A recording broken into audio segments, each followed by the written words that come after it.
Faudrait-il réformer le système bancaire congolais et mettre en place un système économique basé sur l'exportation et la consommation des ménages? C'est en tout cas autour de ce projet que notre invité du jour compte pour réduire sensiblement le taux du chômage dans le pays, vous le savez, qui est actuellement en pleine croissance. Il s'agit de Aristote Igwandé, qui est analyste financier et banquier. Bonjour et bienvenue. Bonjour monsieur. Je dis que vous êtes analyste financier et banquier, mais vous êtes probablement plus que cela. Est-ce que vous pouvez vous présenter brièvement avant que nous puissions entamer cette émission?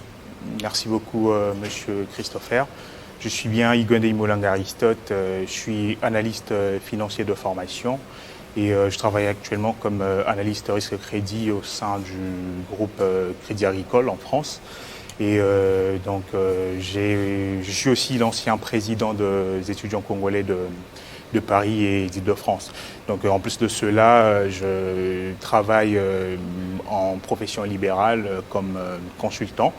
J'aide mes collègues ainsi que certains clients à décrocher leur demande de crédit ou demande de financement simplement.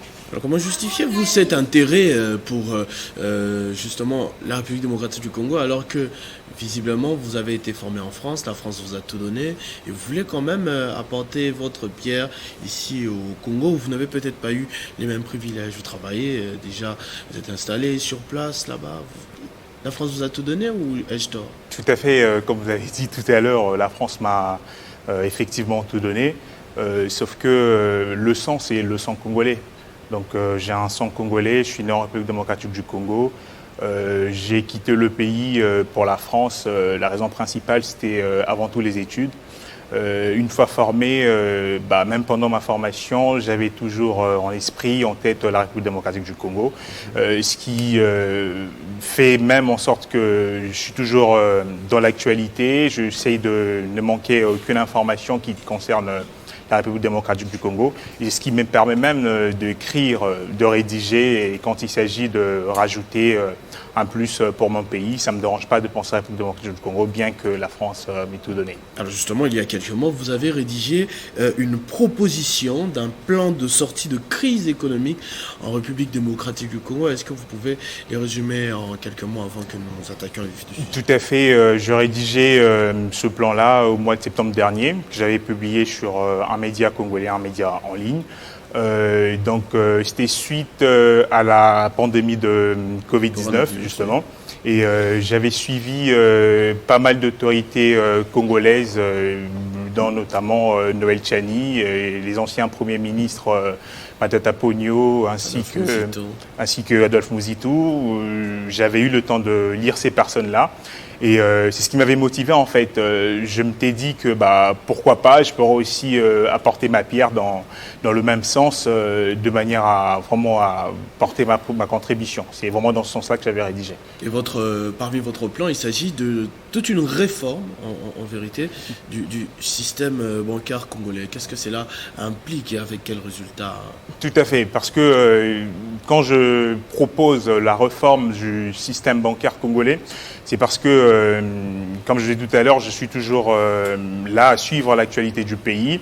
Une fois, j'ai suivi sur un média congolais, lors d'une conférence où il y avait le gouverneur de la Banque centrale, où il y avait 3 DG de différentes banques congolaises. Justement, voilà. Non, avant Sultani Makutano, okay. C'était Sur Top Congo, donc une émission, une table ronde organisée par Monsieur Lusakweno.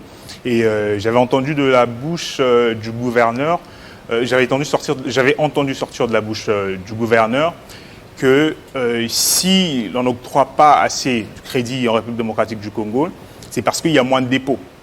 Donc par là, j'avais conclu que les prêts, le crédit en République démocratique du Congo dépendent en fait de ce que les ménages et les entreprises déposent comme dépôt au sein de leurs banques respectives. Or, c'est pas du tout le cas dans d'autres pays en fait. Quand vous arrivez par exemple en France, là où j'ai vu, ou soit dans l'Union européenne. Le principe, c'est quoi? Le principe, c'est que c'est le crédit, en fait, qui fait le dépôt. C'est pas l'inverse, c'est pas les dépôts, en fait, qui font le crédit. Donc, c'est ce qui m'avait permis, en fait, de rédiger cet article-là de manière à apporter cette contribution dans le sens où je pense que si la Banque centrale de la République démocratique du Congo devrait laisser une certaine autonomie à des banques commerciales, bon, certes que la Banque centrale elle a pour mission de contrôler notamment l'inflation et tout ce qui est politique monétaire, mais en laissant une certaine autonomie aux banques commerciales de manière à ce que ce soit elles en fait qui créent de la monnaie et mettent de la monnaie sur l'économie congolaise via les crédits. Je suis convaincu que cela serait un plus pour l'économie où congolaise. trouverait-on ces financements? Bah justement, en fait, c'est ça même l'idée de ma rédaction. En fait, je voulais en fait démontrer que c'est possible de trouver le financement sans pour autant dépendre de l'extérieur. Mais ça veut dire quoi? Là, quand vous me lisez très bien sur cet article, je propose une industrie qu'on appelle private equity.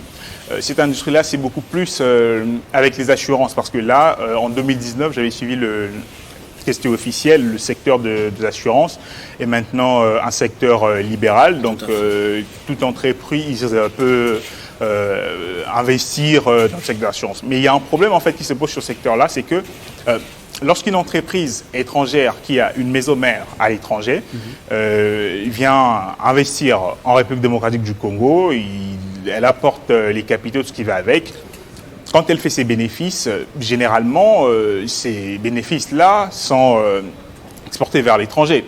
Donc là, maintenant, dans ma proposition, ou soit dans ma rédaction, ce que je propose, c'est quoi? C'est que l'État ne puisse pas juste laisser cette mesure-là de libéralisation comme ça. Je dois signaler que je suis libéral, donc je suis quelqu'un qui pense que c'est une bonne décision. Mais justement, c'est une bonne décision. Il faudra libéraliser ce secteur-là, mais je pense que ça doit être encadré parce que certes que l'État ne décide pas sur l'économie, mais l'État contrôle, l'État régule en fait l'économie. Il faudra réguler ce système-là de manière à ce que lorsque ces entreprises-là font de bénéfices à la fin de l'année, à la fin de l'exercice, qu'au moins un certain pourcentage de leurs bénéfices puisse être réinvesti dans l'économie congolaise.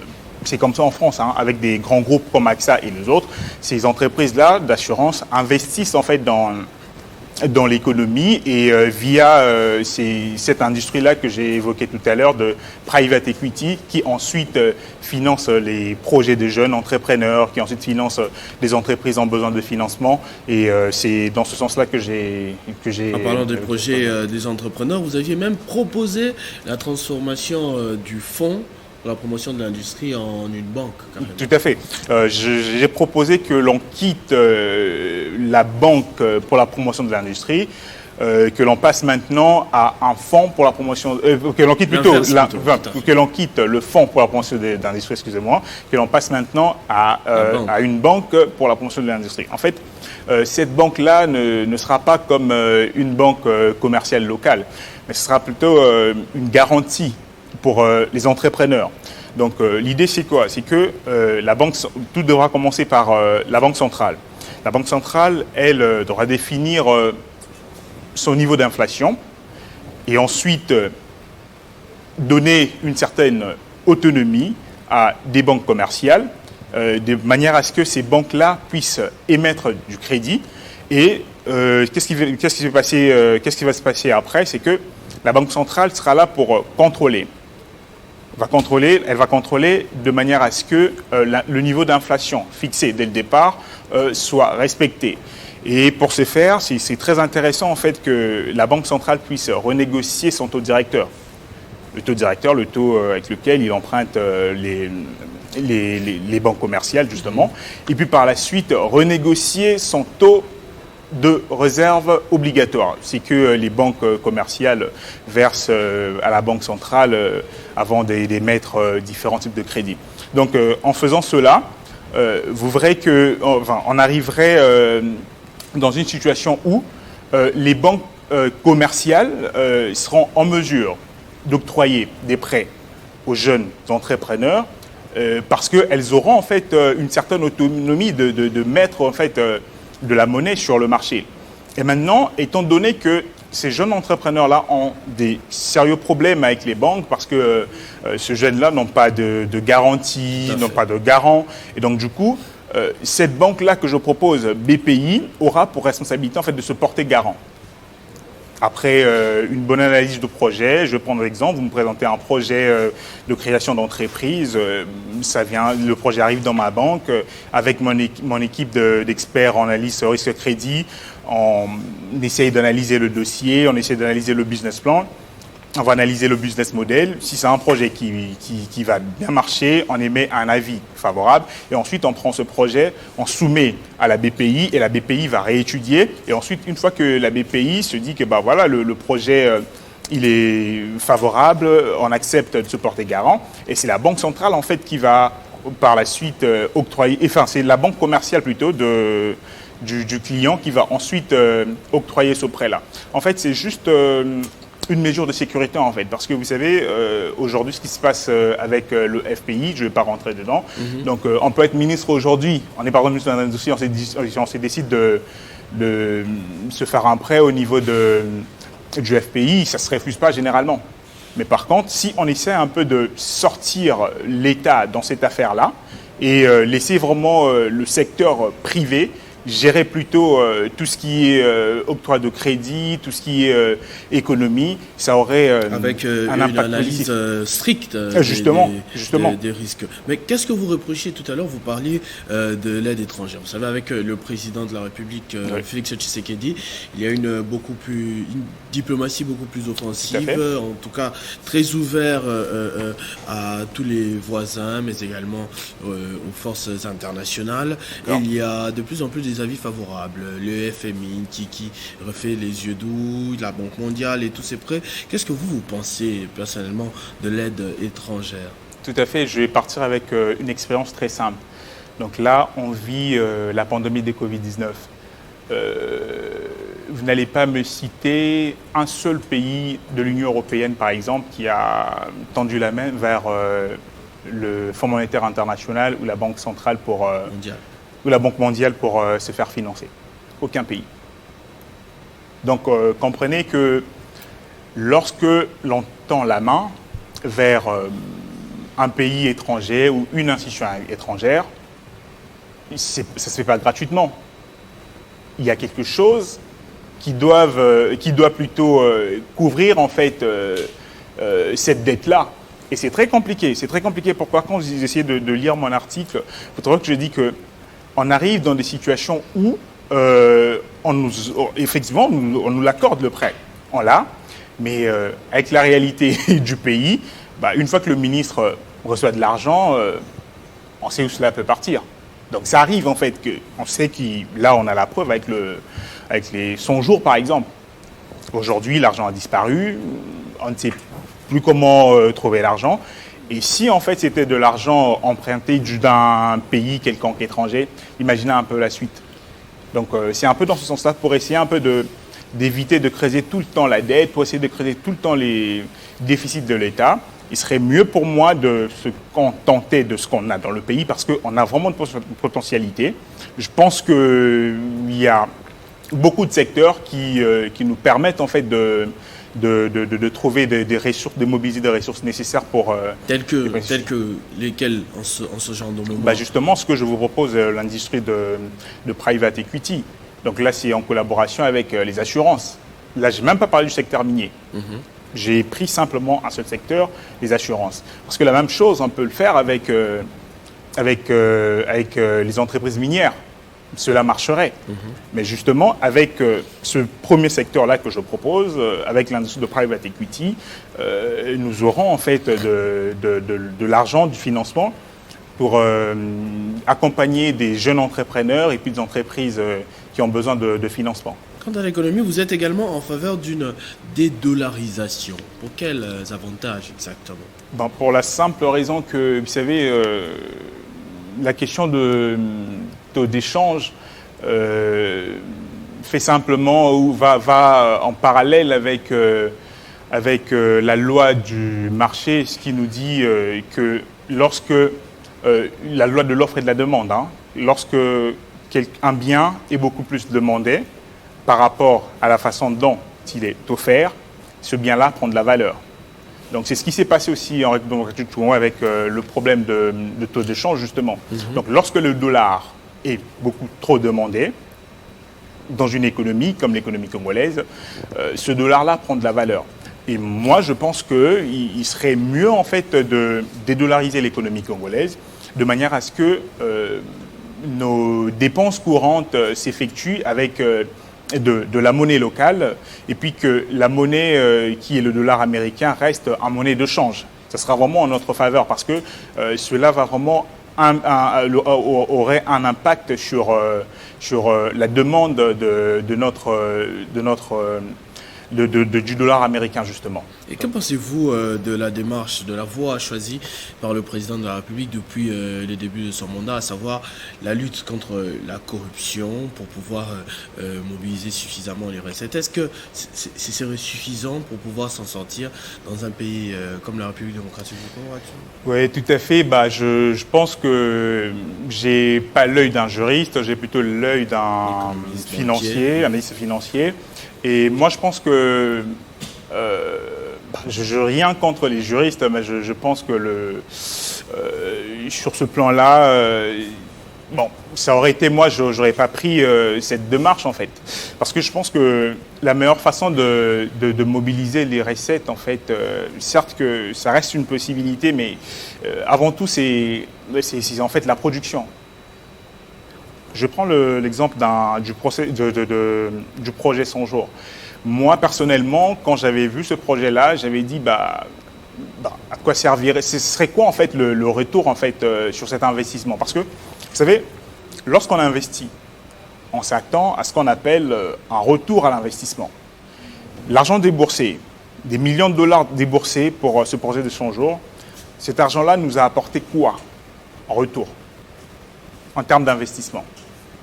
Je pense que je n'ai pas la réponse à cette question, mais je pense qu'on aurait pris cette somme-là pour investir, par exemple, dans des maïs, dans des maniocs, et je pense qu'on aurait trouvé une solution pour le manque de maïs que j'ai suivi dernièrement au niveau de l'ancien Katanga. Je pense que c'est dans des projets comme ça qu'il faut investir. Moi, je pense que pour trouver, en fait, la solution à cette problématique, c'est que l'investissement. C'est que l'investissement. Parce que même en lisant les anciens premiers ministres que j'ai cités tout à l'heure, Mzito et Matata Ponyo, donc c'est comme si on a l'impression que l'enjeu du commerce extérieur, en fait, c'est limite que par l'exportation. Or que ce n'est pas ça. L'enjeu du commerce extérieur, c'est aussi l'importation. Quand un État décide, en fait, en collaboration avec la Banque centrale, de creuser son déficit pour financer l'importation, je vais m'expliquer, l'importation, c'est pas du tout bon. Dernièrement, le président de la République avait demandé au gouverneur de la Banque centrale de pouvoir utiliser la planche à billets pour pouvoir payer les fonctionnaires. C'est tout un problème parce que lorsque le pays ne produit pas, lorsque les ménages consomment des biens importés de l'étranger, qu'est-ce qui se passe? Dans cette situation-là, lorsque les banques payent les fonctionnaires, avant tout, ils vont faire quoi? Ils vont utiliser cet argent-là pour consommer, pour payer les loyers, tout ce qui va avec. Déjà pour les loyers, c'est encore un autre problème parce que vu que le loyer se paye en dollars en République démocratique du Congo, les mêmes fonctionnaires vont encore recourir vers le dollar américain. Et puis, c'est encore une demande supplémentaire du dollar américain dans l'économie. Ça a un impact sur le taux d'échange. Et puis, les mêmes fonctionnaires vont utiliser leur rémunération pour la consommation. Or, ces biens-là consommés sont des biens importés. C'est encore un autre impact sur justement le taux d'échange. Et puis, par la suite, vous verrez que les exportateurs, des importateurs, des grands groupes qui importent des produits en République démocratique du Congo, auront encore besoin de ces mêmes francs congolais pour les changer au niveau de la Banque centrale, donc faire encore une autre demande du dollar américain pour ensuite nous ramener des produits, et c'est très compliqué. Donc l'idée générale de cet article-là, c'était en fait de donner vraiment une autonomie en fait aux entreprises congolaises, au secteur bancaire congolais, et puis d'aider les jeunes qui ont des projets, qui veulent entreprendre à booster leurs projets. C'est vraiment ça le but même de cette rédaction. Et j'espère que ça a été, ne serait-ce que suffisamment entendu auprès des autorités indiquées, ne serait-ce même pas en totalité, mais ne serait-ce qu'une bonne partie. Est-ce que vous avez eu des réactions positives de Kinshasa pour ce pays, en tout cas, pour lequel vous vous battez beaucoup? De réactions positives par rapport à l'article ou par rapport à toute cette idéologie, à justement projet, par rapport à l'article, j'étais quand même un coup d'œil pour voir des personnes qui avaient des commentaires, tout ça, parce que c'était en même temps publié sur Facebook par le rédacteur. Donc, en tout cas, la suite, elle est positive. Elle est positive parce que tout le monde, les personnes qui ont eu l'occasion de commenter cet article-là, ont commenté positivement. Moi, ça m'arrange. C'est même pour cette raison, c'est même la motivation. C'est même, disons, c'est même pour ça. C'est même ça qui m'a motivé en fait à me présenter dans cette émission aujourd'hui. En tout cas, merci et j'espère que vous aviez trouvé, que vous trouverez davantage de satisfaction après la diffusion de cette émission. Merci beaucoup, Monsieur Aristote Iwande. Je rappelle que vous êtes analyste financier et banquier. Vous travaillez actuellement dans les crédits, oui, justement, au niveau de crédit agricole oui. En France. Mais comme vous l'avez dit en début d'émission, le sang c'est le sang. Vous restez attaché à la République démocratique du Congo. Tout à fait. Pays pour lequel vous donnez en tout temps des contributions telles que la tribune que l'on a décortiquée dans cette émission. Merci beaucoup et j'espère que vous reviendrez nous voir un peu plus souvent, même prochainement. Avec plaisir. Merci également à vous, très chers téléspectateurs, d'avoir suivi cette émission. Restez fidèles au programme de votre chaîne Télé 50. Vivez heureux, vivez 100 ans.